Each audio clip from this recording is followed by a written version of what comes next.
one needs the seas to be wetter. We don't need all our cheese to be cheddar. Our only needs to get better and better and better and better. Hi, everyone. It's me, Jessica Jake, and I'm here with Carol Robertson PhD. She's the creator of Brain Art and Brain Sculpture and a Havening trainer. Welcome. Thank you so much for coming on. I'm so excited to learn from you today and hear about everything you're up to. Oh, thank you for inviting me. And I hope the things I can share today are going to be really practical and useful for everyone listening. Yes, that would be amazing. I know they'll be practical and useful for me, so at least there's that. So what is brain art and brain sculpture?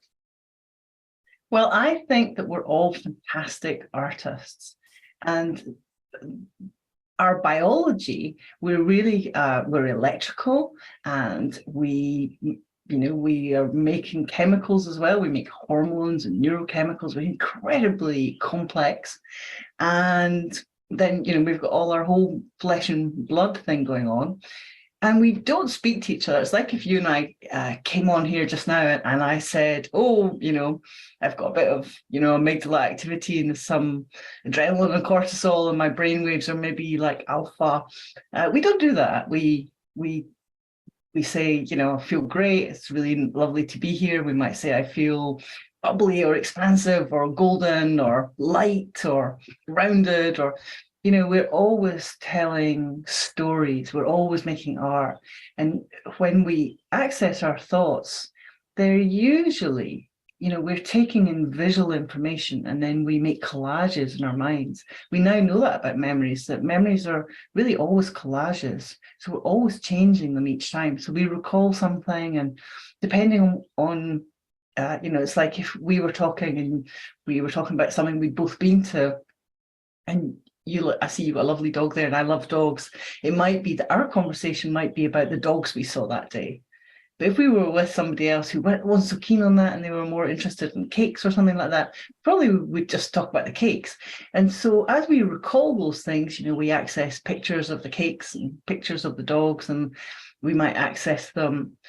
We might sort of say we just have a sense of knowing, but you can train yourself to see more with your brain art.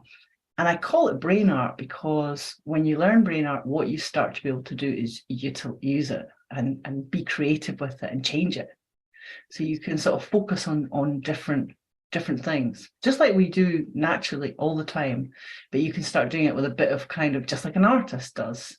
So you can start to kind of, like when we decorate our houses, we decorate them with things that make us feel great.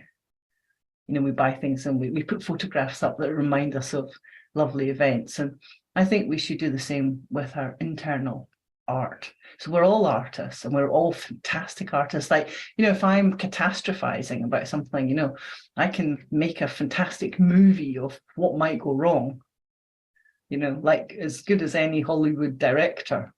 But I can also understand that and start to suggest to myself, communicate with myself and make a different movie. And then what happens when you do that is that your electrical system and your chemical system change, and suddenly you can actually do it. And I'm always amazed, even though I've been doing it since I was a teenager, I'm always amazed by how successful it is. But it makes sense it's successful because it changes our chemistry and it reduces our fear, and it helps us do things.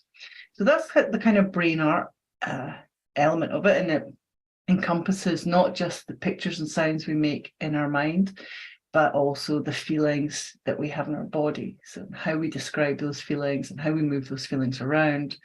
So we say they're really somatosensory. It's really a part of the brain called the somatosensory system that we're just really learning about through neuroscientists and the amazing work they do.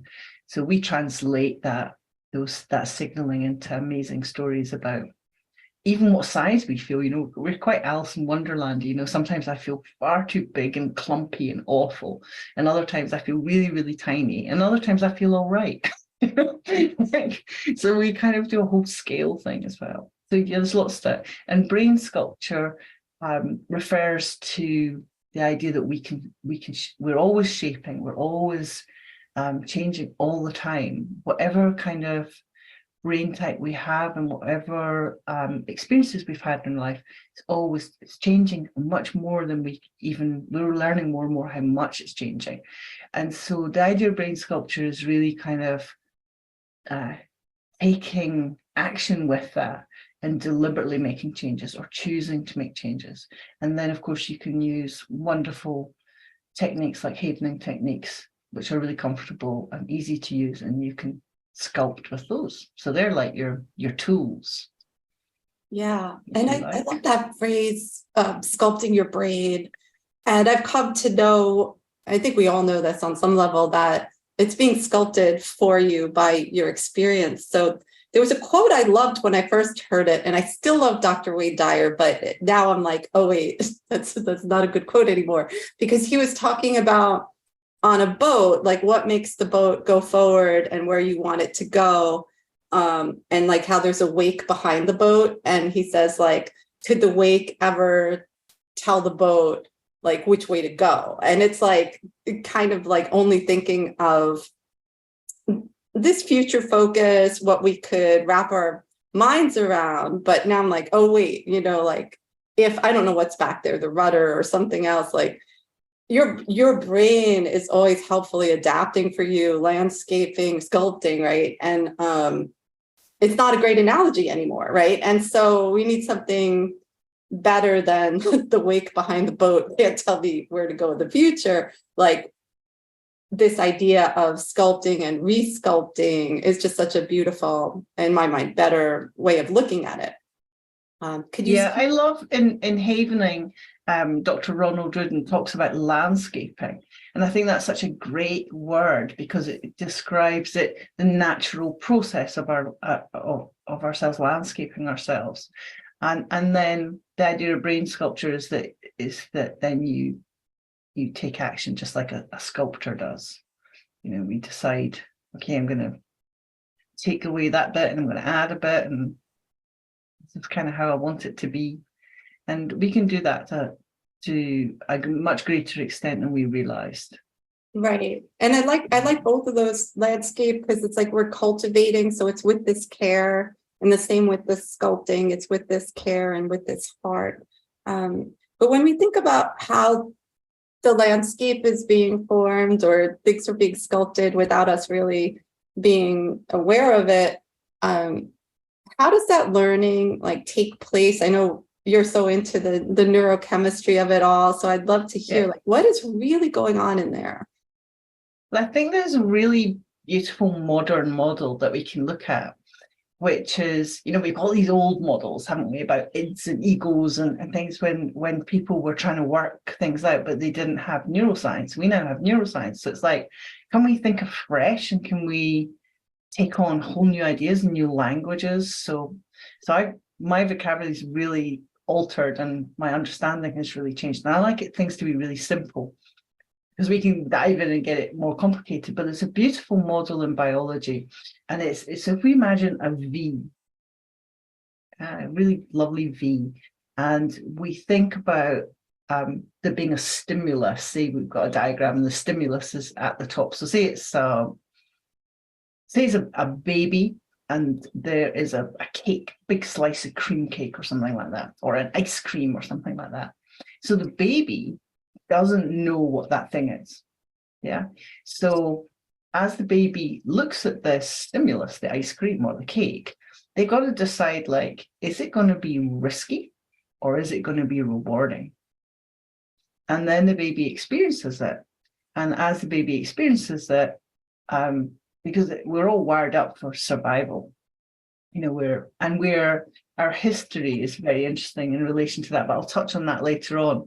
So if you think about that, the baby takes the ice cream and it's cold, but it's sweet and it's milky, and it's exciting and rewarding and joyful and tasty and wow, stimulating. So if you think about the V that way, I think of the biology has rewarding on one side and risky on the other side. And so as that learning takes place, so there's that response is there, like, okay, this is stimulus, this is rewarding, this is good. And then what happens in the brain is, if we imagine the ends of, we just think about the ends of the neurons, they come together. It's a bit like two friends meeting or something. They come together, and this one's signaling neurochemicals across this gap. This is like so we could think of it like a building and people moving through the building into a street. And they're taking the message across to this building and they want to get in, but there are no doors. So they're kind of knocking on here, trying to get in. And this neuron responds by making doorways. So the doorways are made back here, and then they come up, boom, boom, boom, boom, boom. And then we can imagine them coming out the front of the neuron. So it's like doors. So they're just like doors. And they open up, the chemicals come across this gap and they engage with the doors. It's a bit like trying to open the doors, like, and then eventually the right code happens and they open, and then the traffic can flow through. And that signal can travel then. So then we've got something like, it's like a transport system. So the next time the baby sees ice cream, the baby knows what it is and knows it's rewarding, and the sensory information comes in. So sensory information is what it looks like, maybe what mum says, the context, the place where it is, the kind of general atmosphere around about it, the smell of it, the temperature of it, all of these things. It's all inputted and matched with these receptors that are there, that have been made by the baby. So they're matched and traffic flows immediately. So the baby can act very quickly and go, oh, ice cream, yes, me, like, because we recognize it. And so that's how we learn. And we learned about this in the 1970s, the early 1970s. So we've known about it for a long time in a very detailed way. We've known about how the receptors are made, how they pop out, how they act like doors. So we have a lot of knowledge on it, and it's accepted globally, and it's called long-term potentiation. And the guys who called it that at the time, because everybody was so keen to hear about it, they gave a talk a bit quicker than they were ready for it, and they wanted to call it longer-term potentiation. They swung around, and in the end they called it long-term, and that's one of their regrets, because they thought at that time that probably those learnings, the way we learn, the mechanism of learning, probably also involved them being absorbed again. But they didn't have the evidence then. And it wasn't until much more recently that Kareem Nader at McGill University said, and it's a wonderful example of somebody who's kind of fresh in the field, said to all these amazing experts in the field of neuroplasticity, people like Eric Kandel, he said to them, what happens when they go in the way? What do you call that? And what happens? And everybody kind of went, oh, we don't know. So he did a research program, and he was able to see it and to prove it. And it's called depotentiation. So when we learn something, they pop out and they act as doors and the traffic flows, and then we have our response, because we respond to the electrical and chemical signals so that we can take appropriate action. And when we learn something new, so any kind of new learning involves absorbing of receptors and making of new receptors.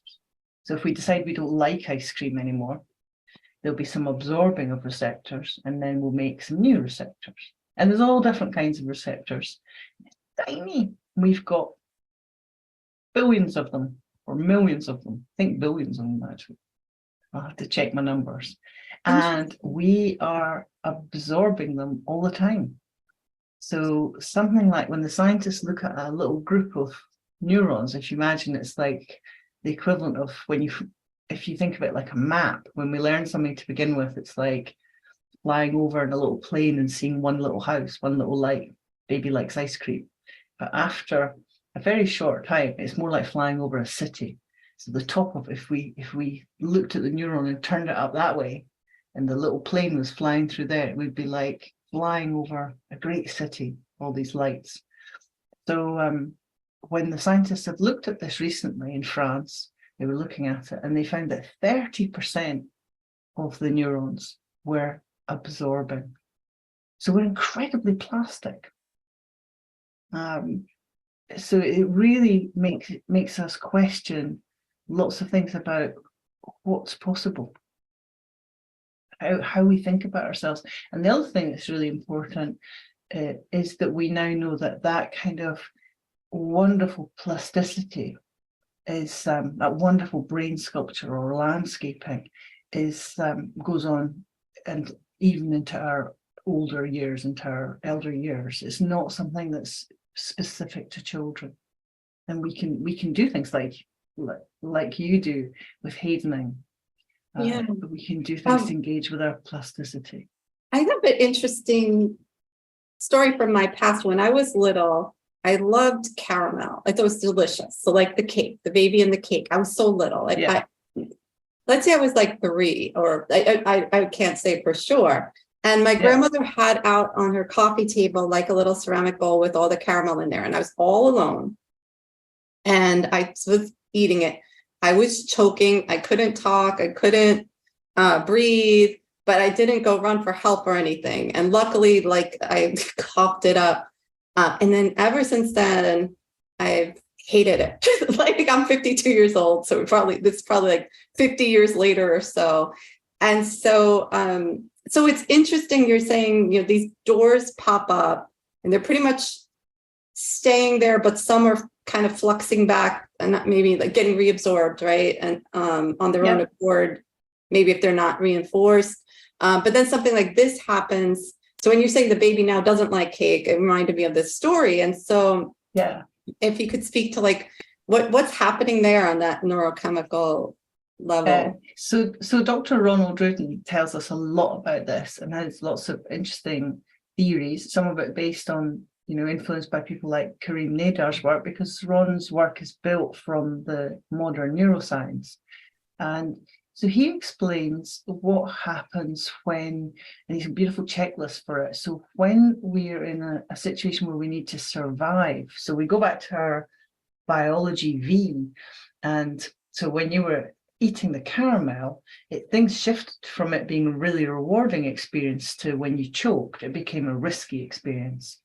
And so our brain responds to 2 particular messages. One is that when something is inescapable, and choking is really inescapable, isn't it? It's like the horrible, I choked on a big fruit boiling when I was a little kid.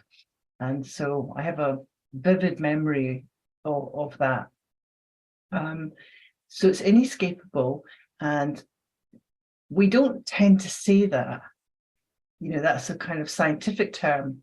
But if you hear yourself saying things like, I'm stuck, or I'm choking, or, oh no, or it's happening, these things kind of translate across to, or I'm bogged down, or, you know, like I'm trapped in this marriage. These are very important messages that we give to our brain. So our brain, even if it's not true, you know, if it's a kind of concept, like when we say I'm trapped in this job or blah, blah, blah, if we make that a kind of habit, what we're doing is we're sending a signal that the brain takes very seriously for survival. So straight away, the amygdala, the right amygdala is kind of, it's there for us. It's ready for the learning to take place there. And if we add to that, that we add a kind of meaning, which is some kind of loss or abandonment. So if we say, I might lose my life, you know, which you maybe thought as a kid, you thought, I can't breathe. You know, I've lost my ability to breathe, and this is dangerous. So again, we don't generally say, we don't kind of say I've lost this or I'm abandoned, but you can hear it. Once you start to kind of know it, you can hear it in your own language. You know, one of the things that we can start to build as a habit is we can say, I've lost control, when we haven't really. But our brain takes it really, really seriously. So when these two things come together and we say it's inescapable and there's some kind of abandonment or loss, our amygdala is ready for us to learn in that area of the brain. So we're learning, we're making receptors that we're going to use for survival. And it's a little bit different. They're the same kind of receptors, but it happens really fast. So it's like a one-time, really quick, super learning, and the location is the right amygdala. And from then on, we use those receptors to survive better. So it's like betterer and betterer. So we're fantastic at it. So it means that when you see caramel or somebody talks to you about caramel, that matches just in the same way with the other one. It matches, the information matches, but this time it's matching with the survival, the usages for survival. And it happens as a primary, if you think about it, it's like we have our burglar alarm on the outside of our house. Yeah. So, so if somebody comes through, our alarm goes off. It's a kind of external surface activity. And the same with our antivirus system on our computer. It's external. We don't even see it really, do we? But it doesn't let things in that shouldn't be coming in.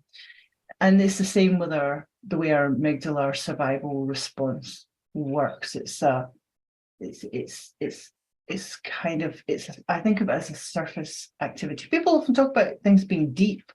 It's not. It's happening right on the surface. And so you see the caramel, or you think about the caramel, and your survival, it matches, the traffic flows, and this time the signaling is for survival. So you make more adrenaline and cortisol, and then you respond in a way that is going to help you survive. And we're kind of quirky because some of those behaviors might be that we suddenly get an itch or a pain, or our stomach is upset. And those things work as survival. They're connected to old Stone Age ways to survive, which we could talk about if we get enmeshed in all of that. But that's what they're connected to. And they're also connected to the things that were happening at the moment. When you choked, for example. So because your brain encodes everything else, for example, if your immune system was low at that point, then when those receptors are activated again, your immune system would do a drop. So it's very interesting. And I think if we think about those kinds of survival learnings, which we tend to call traumatization, but that's a kind of funny thing to say, because the trauma was like the wake of the boat. It was way back there. It was a previous, destination. And what's happening is happening now, and it's happening for survival, happening to keep us safe. So sometimes it can seem a very curious thing, but once you start to understand it, then you can recognize it and you can notice, oh, I'm doing a survival response. And then the beautiful thing is, once you experience havening, you can understand that you can signal to your brain that you're safe. You can communicate with your brain that you're safe, which is partly what makes havening pleasant and fun, because we're signaling, I'm safe, this is all good, we're doing some working memory. And the brain makes the decision that those receptors that were made that time about the caramel can be absorbed. So they're absorbed, and it's quite neat. They're recycled, the tissue's recycled. And then if you imagine the next time you saw caramel, traffic would come out of the vesicles, out of here, across the synapse, across the gap, like people trying to get into a sale room, and they would try to get into this neuron, and there would be no doors specific for that stimuli. And then you would be able to eat caramels again, and you would have a new experience. So it would be like a new Jessica adult experience of caramels, and you'd be like, these are quite nice, or whatever you would think. And what would then happen is, in other parts of your brain, you would make some more receptors. And you would probably also, because you have lots of beliefs about caramels, and there'll be lots of receptors elsewhere in your brain, they will absorb. So they'll be like, oh, changed my mind. Maybe I do like them. If that makes sense. Yeah. So we can really utilize this, and then it really does become sculpture. And so I love looking at what we like, just like you're saying, what we like and what we dislike, and where do we learn that? Yeah. I used to not be able to read the time, or I had a lot of difficulty with even putting a jersey on, or maths or things like that. And it's been really fun to be free of that. Not that it was massively important, but it's surprising what a difference it makes. Yeah. Sorry. Oh yeah, no, I wanted to ask you about the doors that pop up when we're learning in that reward way, or maybe even just learning new things in school. And you said those get reabsorbed 30% just kind of naturally, I guess, if we're not using those doors so much, they get or we're developing our knowledge. So okay, right. So things like, I love horse riding, I love making art as well. And so if I think about when I first learned about horse riding, and I used to think like, oh, I better try to ride horses as much as I can do, because I won't be able to after I'm 30 and I'll be rubbish and blah. Now I'm 60, but my horse riding is better than it, and it's in some ways it's more rewarding than it was when I was a teenager, because I know more. Right. And so lots of the knowledge that I kind of was really proud of when I was a teenager, those receptors will have absorbed, and I've got new receptors. Oh, that's so cool. And so that's great. And then when it comes to the type of learning we have that's really fast for those survival, this is a risky situation, are those more stuck in place as doors, or is it the same way of because I don't think I'm going to Haven on it to get to love caramel again, because I don't need the sugar in my life, but those are pretty permanent, right? And so can you talk about maybe the difference between depotentiating in those cases? So they'll depotentiate just as easily. So it's a really great question, because in our society, we tend to so if we look at that wonderful checklist that Ron has, where our brain responds to a situation that's inescapable, that we give the meaning of loss or abandonment to. And at that point, our brain goes super fast learning. This is important information. I need to know about caramels, or, or in my case, I need to know about reading the time, like run, So even as it'd be ridiculous. I'd be giving a talk after get my doctorate, and somebody would say to me, "What time is it?" And I'd have to say, have a look at my watch, because the hands would just kind of go around and around, or the numbers would there's a whole thing around watches. And now, after I did some havening, I can look, and it kind of amazes me. I'm like, wow, it's still it's easy. It's 9:20 or whatever. It's easy. Because I'm not having a survival response. So when the survival response was activating, reading time wasn't important. Surviving was important. So it's like having a mind fog for it. So a lot of people wouldn't take that very seriously, that about you and the caramels, or me not being able to read the time.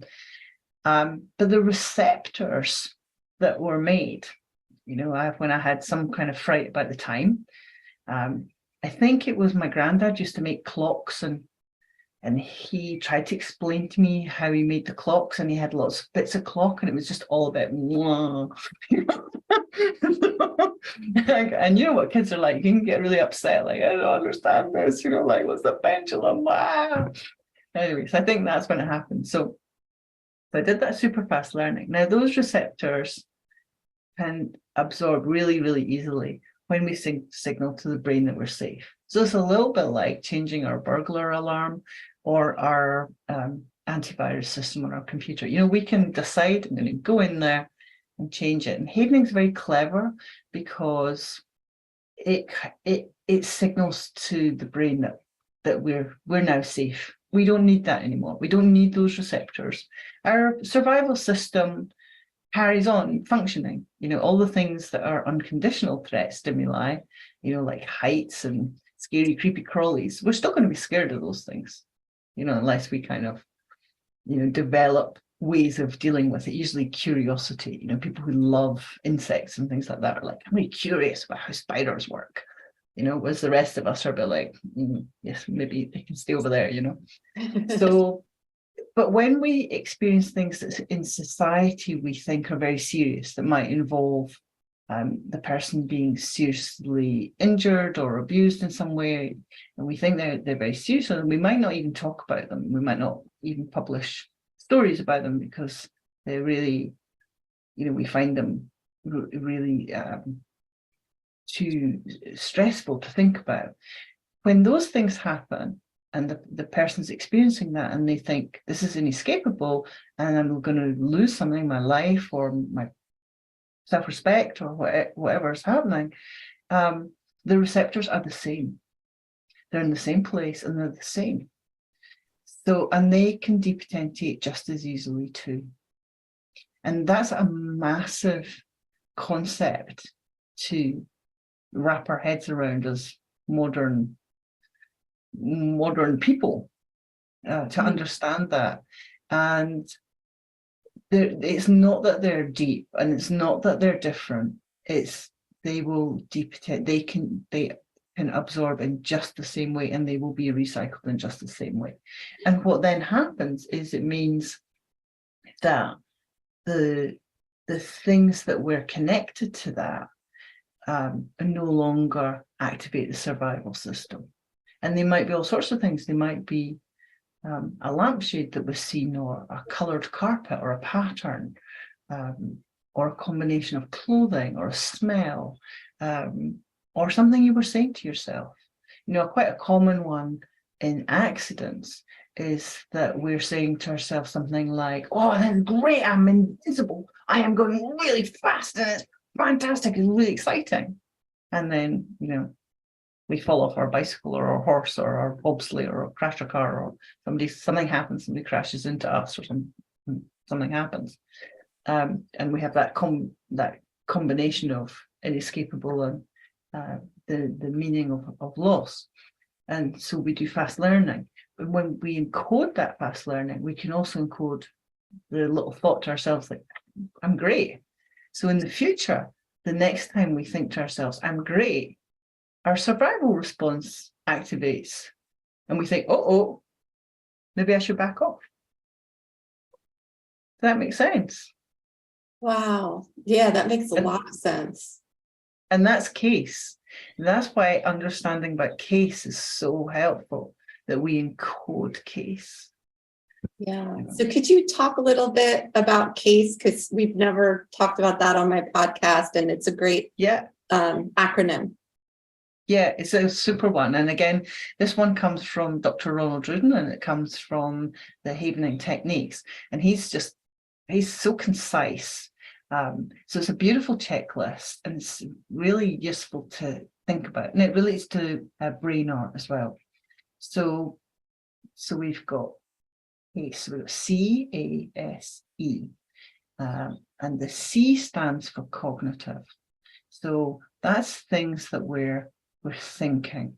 So it might be, we might kind of say, oh, I've got a knowing, but actually it's probably images and sounds and dialogues. And even if we think we can't access images, it's something that you can usually develop. And if you think about it, we know we can find our car in the car park. We recognize, we recognize our favorite food. We recognize our front door. There's sensory matching going on. So it's a fun thing to develop, accessing your images, and they can be in different formats.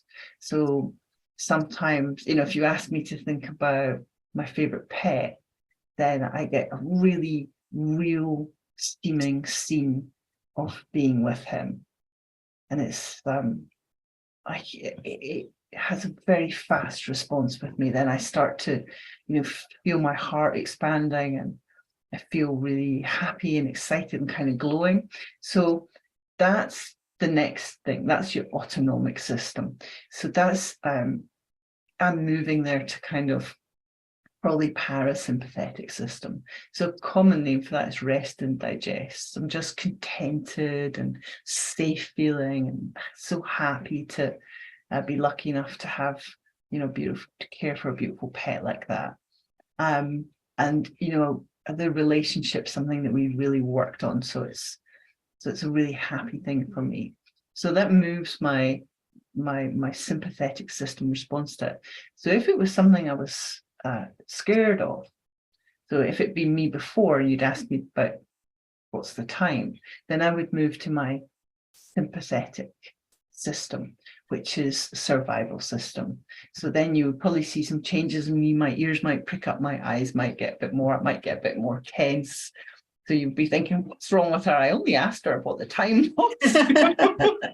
Get more, and my heart would beat faster, so I could survive. And I might start kind of looking for the exit or doing calming signals. I might look away and not be able to make eye contact. And Right. then I would probably move into my somatosensory system in my brain would probably kick in. These things that can all happen so fast. So that's the S of case. And that's an area in the brain called the somatosensory system. And we experience it as feelings in our body. And often we tell amazing stories about those because they're not easy to describe in one word. So then often people are experiencing somatosensory experiences, and people are asking them to name it as an emotion. And really, it takes more than that. So when we say to kids, how do you feel? Often they're experiencing somatosensory, and they need a big essay to tell us, it feels like I've, got, the whole sun in my body, or it feels like I've got the problem is as big as the world, or, I feel like I've got a knife in my back or an iceberg in my hip, or we describe things in that kind of way. Or sometimes we can't even think how to describe them. Yeah. We can only kind of access it and think, oh, I seem to have a lump in my throat or something like that. So we all do that. Or we say our heart is heavy or our heart is full. So I would put them all in as somatosensory descriptions of somatosensory. And then the E of case is emotions. And I think there's some really interesting neuroscience coming through about emotions. For instance, in Glasgow, they've been doing some very important work, and they've identified 4 universal emotions, which is quite tiny, isn't it? That across the world, there's only 4, and they are, and we can notice them in ourselves, which is interesting. They're surprise, when we lift our forehead, we go, ooh. So this whole area kind of flattens and lifts up. They are disgust, which is we curl up our nose and our lip and everything. And it makes sense that they are a communication system, because our Stone Age origins were that we were prey mammals and we had to be in a group. So that's really partly why we're so keen on being in groups, even though sometimes logically we're like, I don't want to be in this group. But then we're like, it's so hard to leave. It hurts so much to leave. And that's partly why it's so valuable for us. So if we're in a group and we go to take some water, for instance, going like this with our nose communicates to everybody else there's something dangerous here, something just got, don't drink the water. Communicates it to the children and the older people, this is dangerous.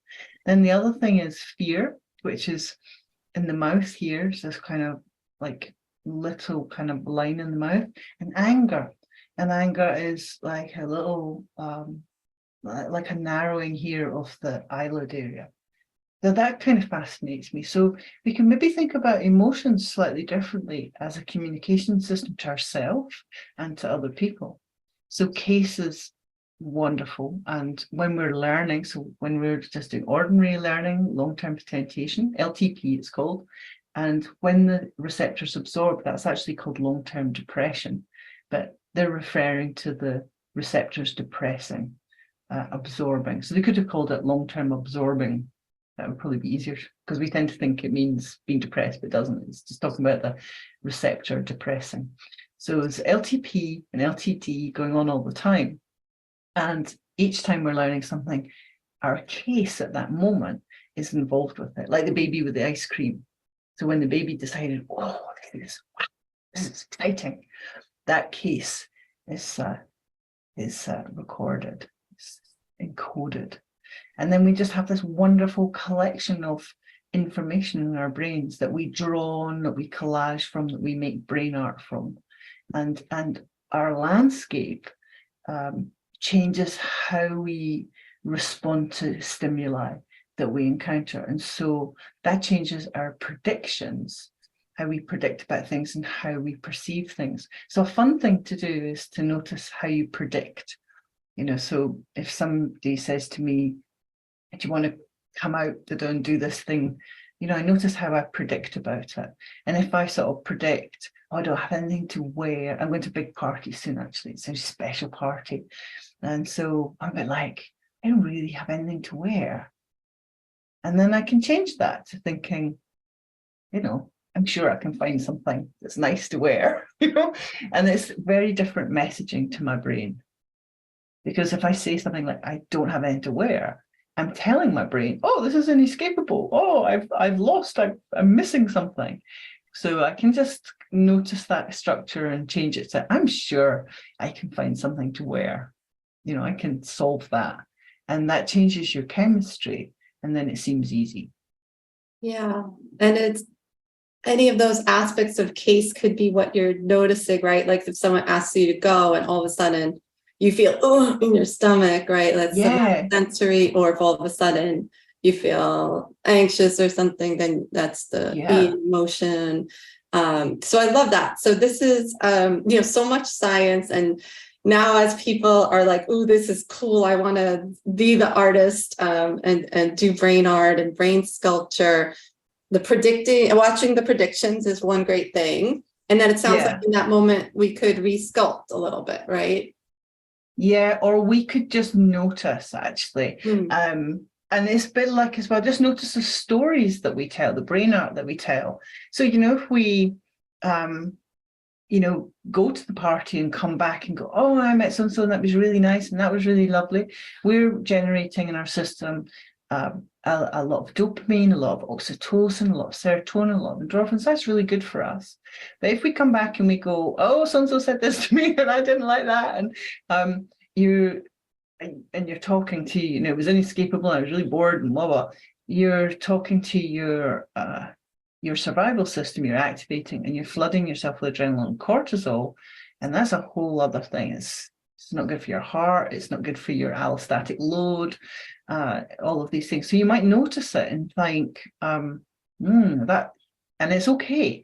It's totally okay. We are biological. It's a biological thing that's going on. So we can look at it very logically and say, okay, that was my response. I wonder where I learned that. Right. I wonder what that stemmed. A bit like us talking about the caramels and the time. I wonder where that came from. So I'm not completely sure about my time thing, but I guess it was probably something like that. And so, you can look at that and then you can go do some havening. And then you can go to another party and see if it's changed. So you can work really progressively. So I quite like working from case. So, so if I'm doing an unwanted case, then I can start considering that and looking to change it. So one of the horses that I have, I used to be scared of him, quite rightly.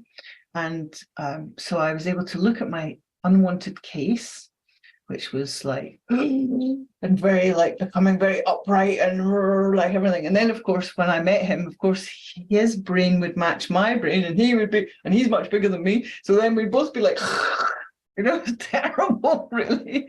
And then I was able to identify that and go about making some changes. And I used havening to do that. And now we're all soft and having a really lovely time together. So you can really change relationship and you're changing yourself. So I didn't change the horse so much as changing myself. And then of course, so I go to see him and I'm making oxytocin and I'm really pleased to see him.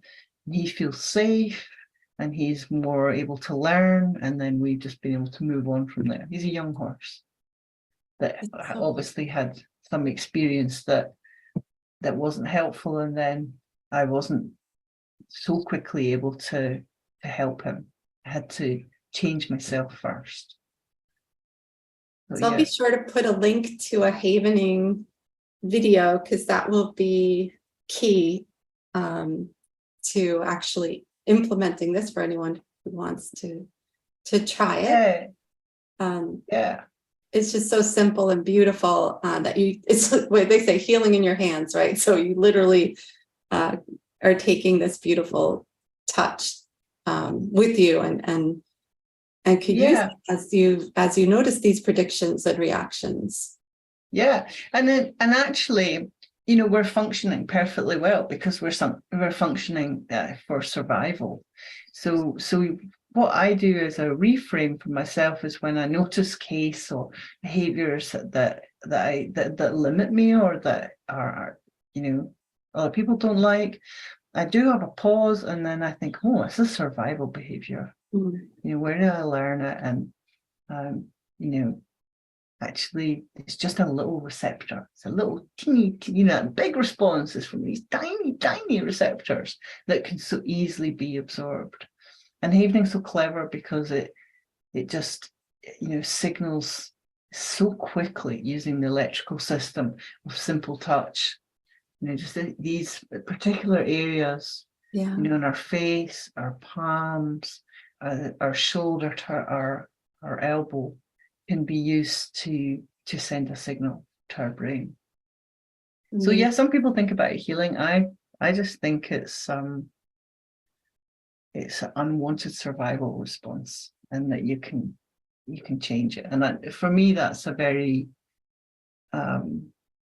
it's a very practical way of thinking about it. It's very kind to ourselves to think about it that way. And we're not referring back to thinking, oh, this is because of a trauma. Oh, got it. I mean, because trauma is, the word trauma basically means what, like some kind of injury. So like we have a physical trauma and emotional trauma. It doesn't necessarily mean like you need to go see a psychologist. Like, it's not a diagnosable disorder in and of itself. And I saw something interesting too, where a university decided not to put trigger warnings on something. And they said, because we don't know what's going to trigger people, right? Paramount is going to trigger Jessica. The watch no longer triggers you. The color of smell of a cologne, this, that, and the other thing. So you'll never know.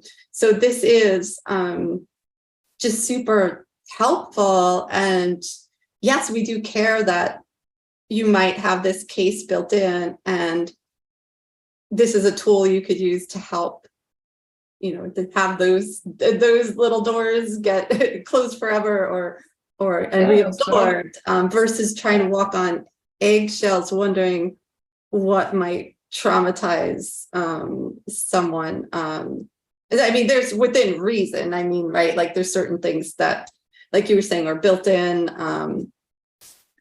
So because our brain has got that amazing survival mechanism, it's just going to carry on working. So you can carry on making receptors in your amygdala, and you can carry on responding. Your survival system will be careful that it's dark. You will be extra looking out, unless you're somebody who always works in the dark and you've educated your brain in a way to say, but this is what we do. Or people who, I work often with clients who work up at the top of high windmills or trees, and they tell their brain, they speak to their brain, they say, I earn a lot of money and I'm really good at this, and I've got my harness on, and I love the view.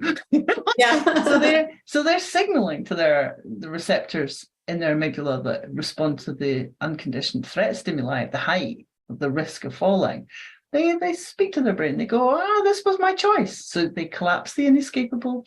They say the meaning is I get a nice view, and the meaning is I earn good money, and I love it, and it's free, and I'm So, or like the person with the spider, they say, I'm really interested in spiders.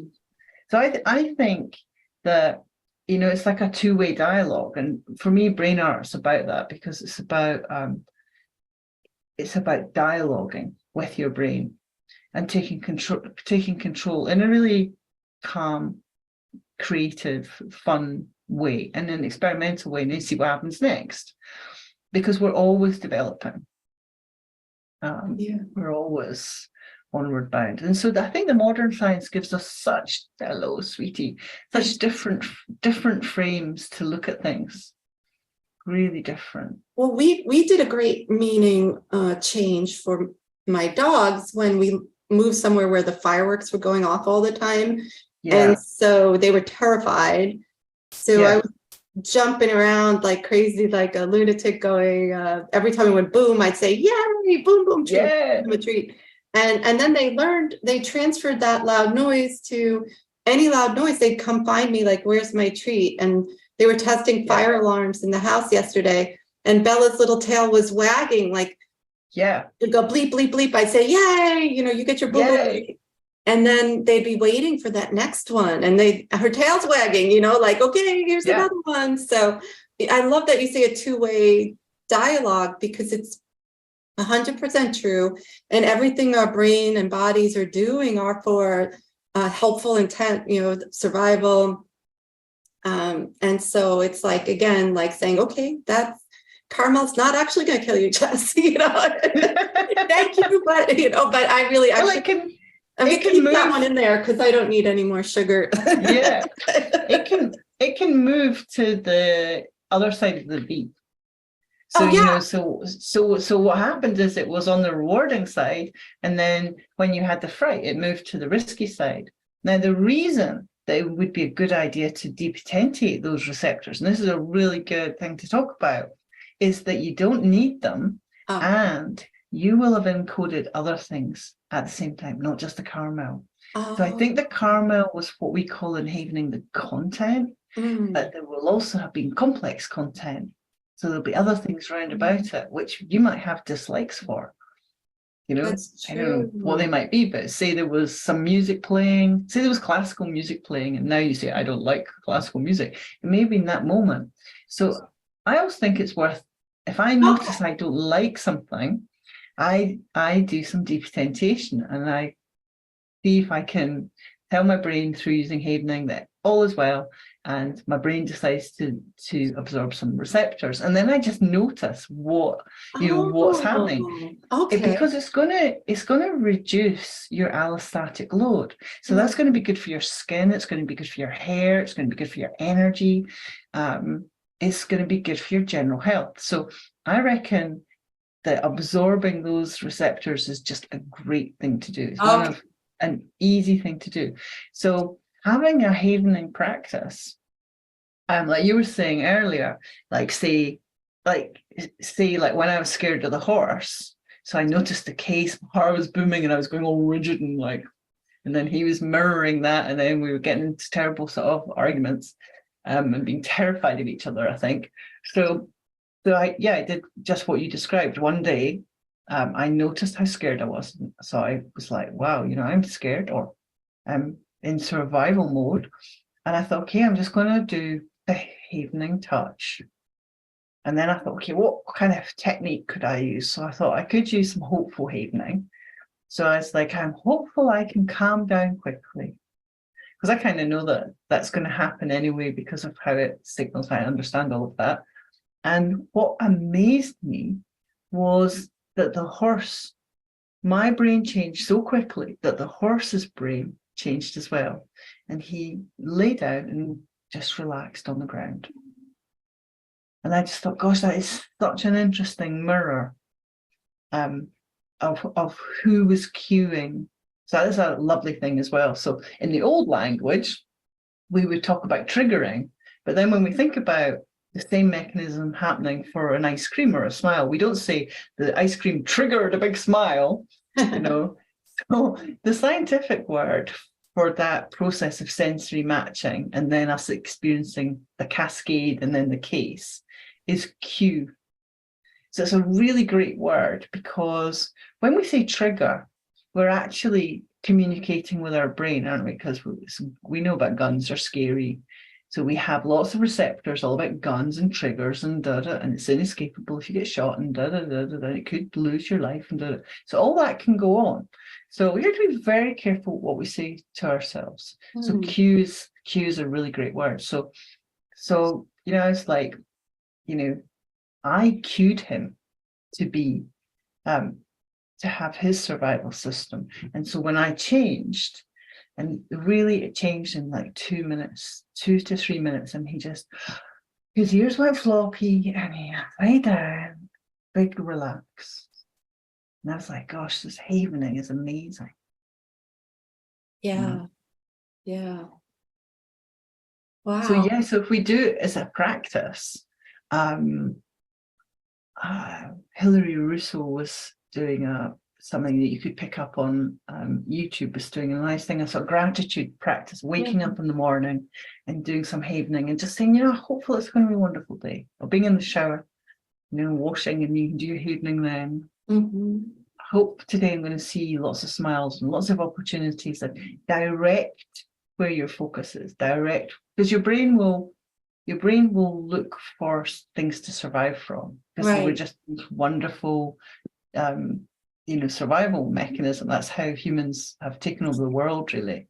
If we think about our Stone Age times, we were prey mammals, we were eaten by quite small things like dogs.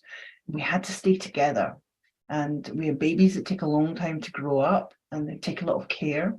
And we taste delicious, and we don't have any claws or anything like that. We're very vulnerable. We don't have big teeth, so we're really vulnerable.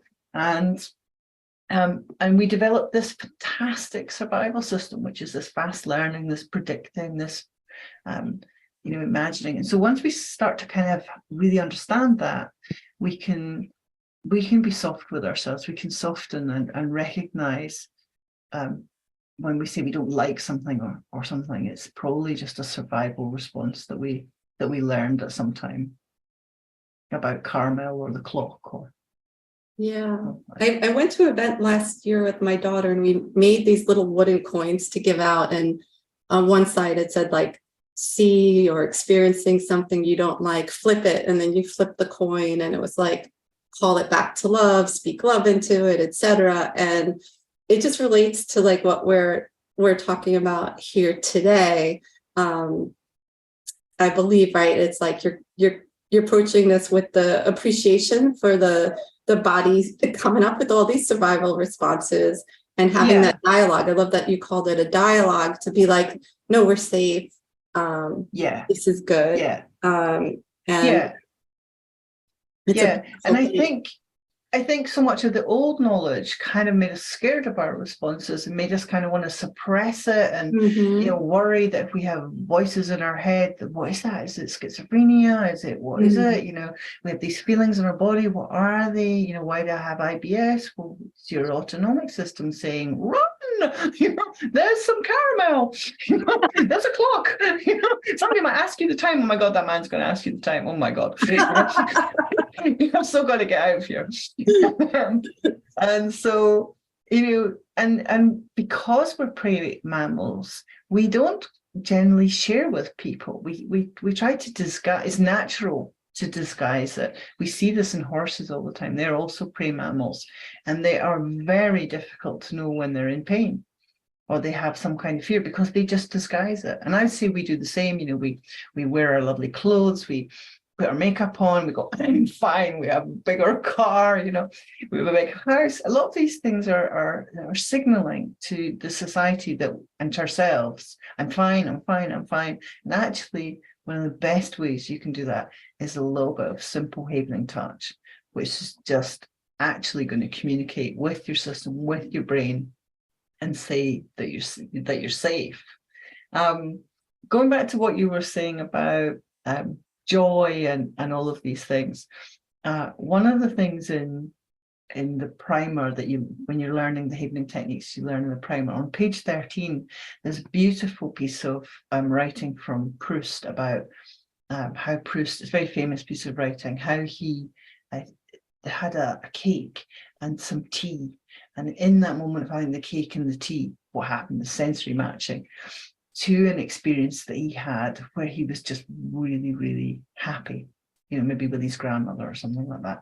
And so when he took the tea, it's sensory match, and he was the case, the electrical and chemical cascade and the case he felt was just beautiful, relaxed. So if we look at the case, he accessed pictures of his learning experience when he learned, this is nice, I like this, and his system, his autonomic system, changed to parasympathetic, and he was in rest and digest, and his somatosensory sensations were something that he really liked, so he felt really good, and his emotions were that he was safe and this was really good. And so that kind of learning is probably very fast, and it's also probably in the amygdala. And the way I think about them is I've created a checklist for them so I can think about them and talk to students about them.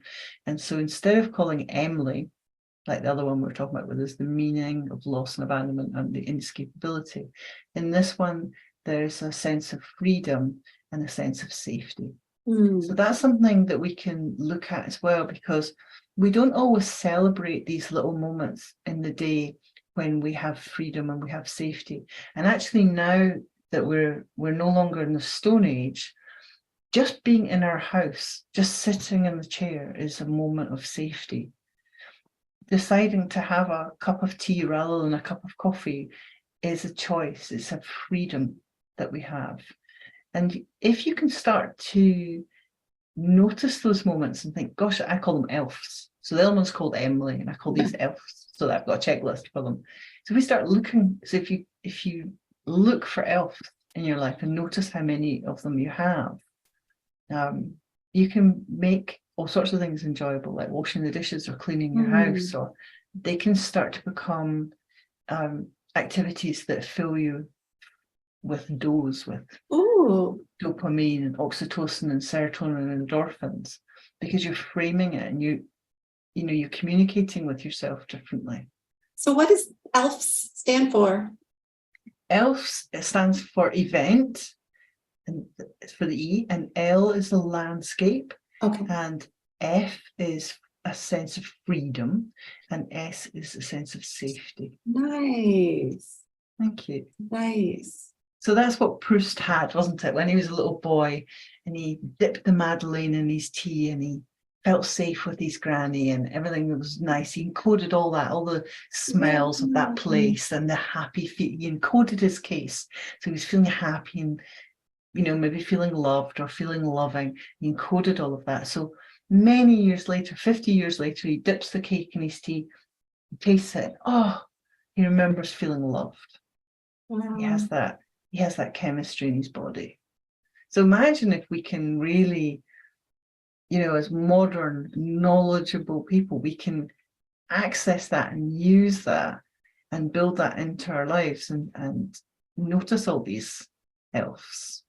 Nice. And evening's just so great for that. Like the other day, I was hoovering and cleaning my sofa and I felt really resentful and upset about it. It's terrible. It's like, my body was like, I didn't want to do it, and I was fed up and everything like that. So I noticed it, yeah. And I was like, what's all that about? When did I learn that? Maybe as a child, I was asked to do the housework and I didn't want to. I have no idea where I learned that, and it doesn't really matter.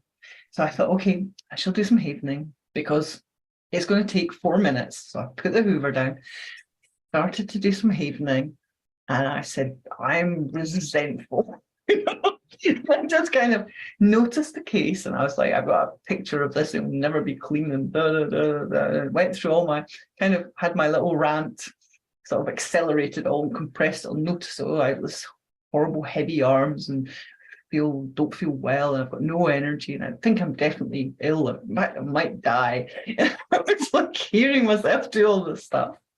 And then of course what happens is you signal safe, and wherever I learned, whatever was going on there, whatever, maybe it was the smell of the cleaner, maybe it was the movement, something activated some kind of survival response that ended up with this ill feeling and this no energy, and it activated that. So 3 to 4 minutes of havening.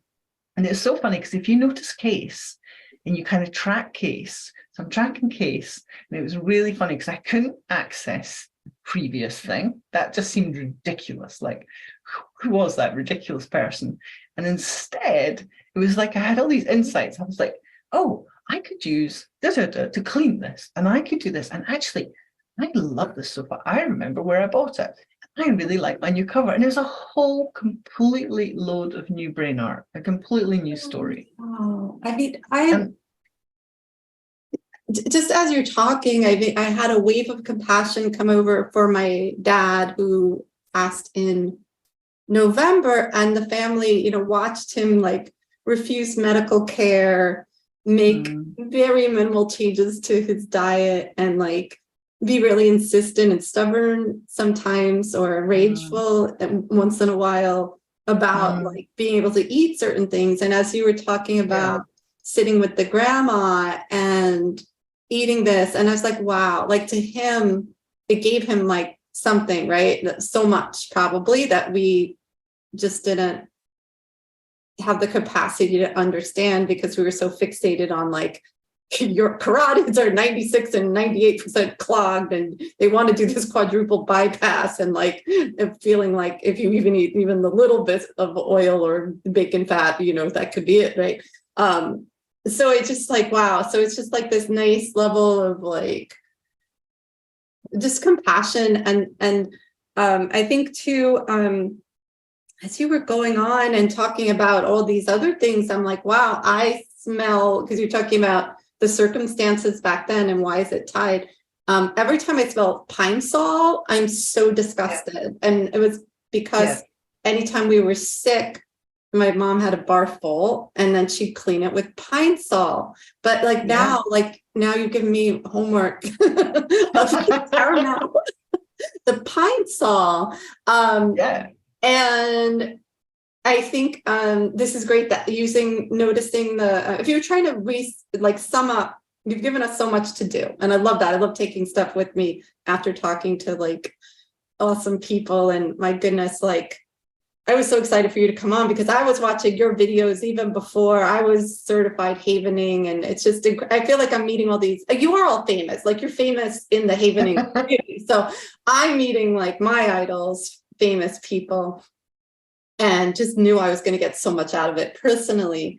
But as we think about, posing it to anyone listening and inviting them like what to do, and I will put a video, I'll find Hillary Russo's gratitude one, or maybe some other ones that are just kind of show the havening touch.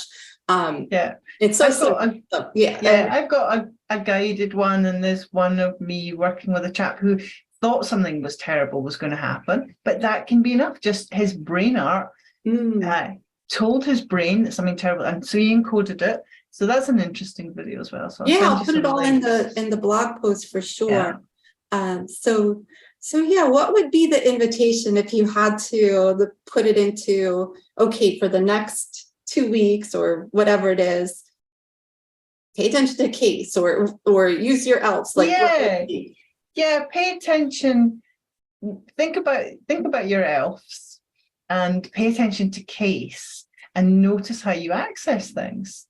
And we all think that we access in particularly special ways to us, but actually they're incredibly what was the word for the universal.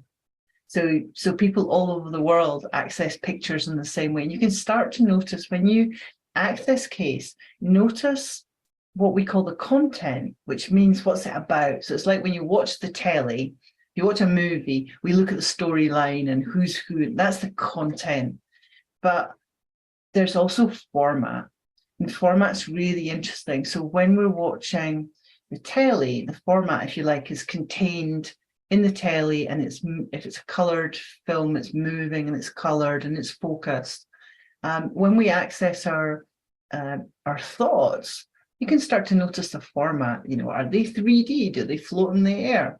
Are they low and tiny and fly past? Pew, pew, pew? Or are they big and really clear? Do they feel really close? Do they feel really close? Do they feel like behind you? And it's really fun to start doing that. And I would say the best way to start doing it is in things you like. And little ordinary things like cups of tea in your favorite chair, and things that make you smile, and comedians that make you laugh, and cute things that, you know, that you can't help kind of going, oh, you know, all that kind of stuff. We all have, I always think I'm very unsentimental, but it's not true. Like, you know, like when I see my hens or something like that, or if I see a leaf, you know, in after winter, and I see that leaf just bursting out of the brown wood, I can't help but like go, God, it's amazing, isn't it? So those kind of everyday things that we just ignore normally. So sort of build on them, play with that. And yeah, and have a look at some There'll be a cue then, there'll be a cue, and you look at what's going on in your case. And then would we amplify that with havening or after the exploration? Yeah, you can do actually. You can do. It's quite a good way to learn. I think with havening, there are, when you're working with those the things on the V that are rewarding, then just explore them, and then you might want to use a kind of suggestion. So you're kind of directing your thinking, communicating with your brain. You know, I'm hopeful I can experience more of this. I hope and I can notice this more often. I can hope, you know, hopefully I can make the most of it, or I hope it's going to be a great day, or I hope I'm going to have a great sleep and I'm going to wake up refreshed. Those kind of things. So we can do a lot with very simple suggestions. And when we're not sure about something, you know, so say you're playing with this and experimenting, sort of thinking, wow, brain art and stuff, and you feel I'm Scottish and I'm a skeptic, but being a skeptic is really great because it makes me really question things. So I've questioned things like, what is the unconscious? And, you know, I looked up and I found that Freud said that he wouldn't have used that word anymore. At the end of his life, he went, I would have got rid of that. That was too general. So I was like, wow, Freud got fed up with it. Right, okay, get rid of that. And then training myself not to say that. So if I'm not going to say it anymore, what else can I not say? When I was about 17, I decided to do an experiment and not say work anymore. I'm going to stop saying work. You know, I'm going to stop sending that signal to my brain about work. And so quite often I'd be grappling for words. I'd be like, well, I'm doing this. But it made a lot of changes and it gave me a lot of energy. And people often say to me, one of the things that common for people say to me is, how did you do so much in your life? And I sometimes wonder if just not using the word work for a bit of fun, because once I stopped using it, I kind of really stopped using it because I was like, this is working for me. This is interesting, you know. And work didn't always mean something negative. Like historically, it had a more positive connotation and evoked better feelings and a sense of purpose and pride. And now it's just this 4-letter word. I noticed in myself the busy, because I'm doing so many things I love. And then when people ask you, you know, about what you're up to, whatever, and if I said the word busy, it just felt bad, like a bad thing. And so now I start saying jam-packed. And because then that sounds more fun. So if you notice that a certain word feels a certain way to you, it's like, well, what word? They did studies where they had people who were going to go on stage, and some of them thought about how nervous they were, and some of them told themselves they were excited. And the ones who said, this is me excited, like, weren't as scared to speak in front of the group. So I love that. I love it when it works. I think sometimes we hear like people just trying to change their thoughts or hammer in affirmations, but the rest of your body's like, nope. So you have to listen to that case. And then with havening, it's beautiful because it's like, okay, instead of going straight up with the affirmation, let's do a what if, an information, right? And so then it's like, well, how does that feel? And so you're really checking in this whole bigger picture, and make it really personal to you.